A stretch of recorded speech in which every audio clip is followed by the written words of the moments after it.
Pokemon Unite has had its fair share of pretty broken releases, but there are also a ton of Pokemon releases that just flopped. We're going to go through the worst releases in Pokemon Unite history. Hi trainers, I'm Teeds, this is Nuts. For the question of the day, which Pokemon release do you remember being just downright terrible? Let me know in the comments down below. And if you could, subscribing to the bell would really help the channel out and I would really appreciate it. Okay, let's jump into it. Disclaimer, this is based on my opinion and what I researched on the Pokemon. Of course, you can always change what you think was actually a flopped release or not, but from the general opinion of the audience as well during these times, these are the Pokemon that were seen as just a pretty tragic release. Number 1, Decidueye. I feel like everyone really wanted this Pokemon release to be good. We really wanted it. Its playstyle was so unique with 2 movesets that completely differed one another. One being a sniper and the other one being where you just had to be like so close to them. But like using that moveset was pretty much inviting the enemy to just, you know, totally destroy your will to play the game.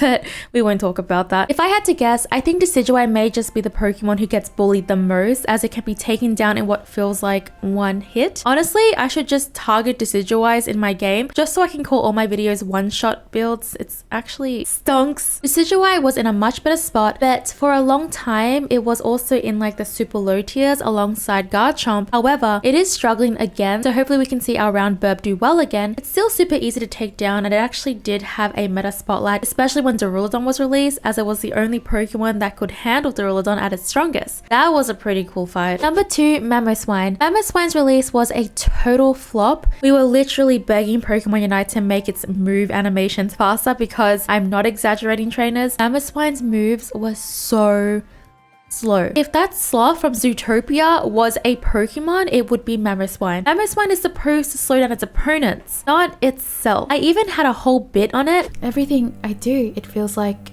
it's in slow motion. Like I can't keep up. While I'm using high horsepower or earthquake, it feels like by the time I'm done, my friends are already having kids, buying their first homes. They have since made various buffs to it where it is now one of the most annoying Pokemon to go against with its constant freezes and crowd control, and it's probably in one of the best places it has ever been. I'm happy for Mamoswine, but not happy for you when I'm Gengar.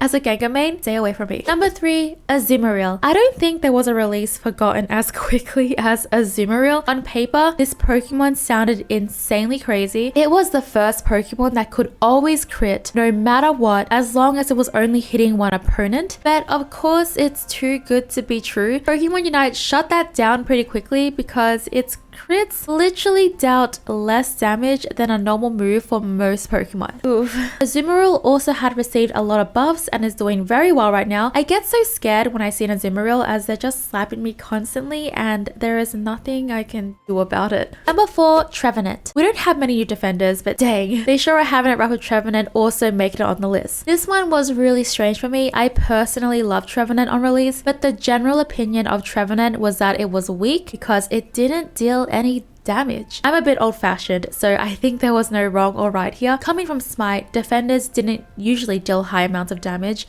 with some exceptions of course depending on your build, but at that point you weren't really taking the role of a defender anymore. Defenders, in my book at least, generally are there to soak up the damage and set up team fights, peel for your allies, etc. However, one of Trevenant's reasonings for flopping was that it didn't deal enough damage. In Pokemon Unite, the meta didn't really have a spot for Pokemon who didn't deal high amounts of damage. A big issue with Trevenant was that it was just generally underpowered. It felt that way at least, and I would say that Pokemon Unite back then was a lot less forgiving in solo queue. Don't get me wrong, it's still a struggle, but I think the struggles were at an all-time high around Trevenant's release. This Pokemon is in such a better spot now with buffs to it. It did have a time where it was much stronger in the meta. It's actually quite hilarious how much you can dance around your opponents as they desperately try to take you down. Number 5, Aegislash. Aegislash was unfortunately a huge letdown on release, and this Pokemon actually got a lot of hype as it is a very popular Pokemon according to the Pokemon official poll back in 2020. It had an incredibly high skill ceiling, and for how much effort you had to put into this Pokemon, it wasn't very rewarding. Unfortunately for Aegislash, there were a ton of other Pokemon who were dealing a lot more with a lot less effort. Aegislash is also an all-rounder, and it was released around the time Lucario was extremely broken. This was not a good time to be released in the Lucario meta. As an all-rounder, it just did not keep up with Lucario, and people had high expectations for this Pokemon. It was just sad to see that its release just did not do too well. However, it has received various buffs and became one of the Pokemon I absolutely dread going against. Shing, shing, shing will forever haunt me in my dreams. It also had a spotlight in the meta where it was pretty insane. However, they have nerfed it again and it fell down in the meta, but I would say it's pretty balanced and not in a terrible spot at the moment. Number 6, Zoroark. Speaking of more letdowns, Zoroark's release was sadly a very sad one. I have a way with words. What can I say? At least for me, I was very excited for this Pokemon to come out because I absolutely love Zoroark and would love to see the Hisuian form come to Unite one day. Zoroark had a ton of expectations, and while this Pokemon has shown that it can be very powerful, it just falls off a lot in the late game. And once the opposing Pokemon have their levels and stronger moves, it just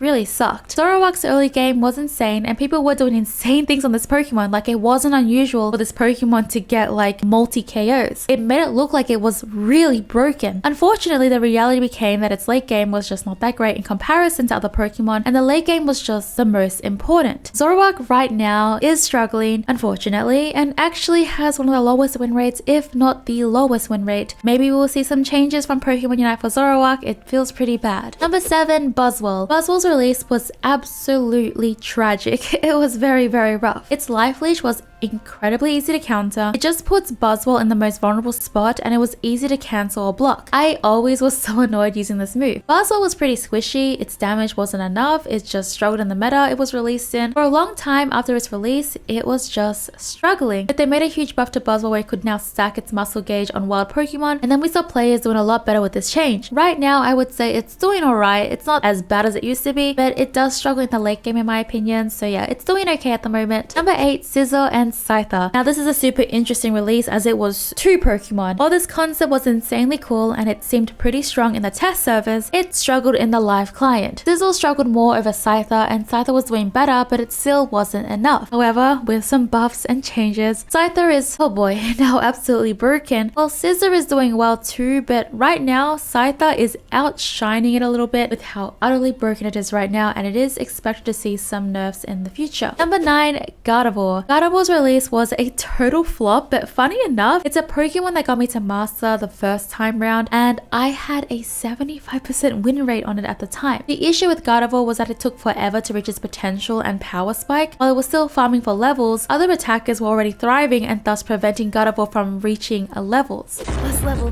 must level, must level.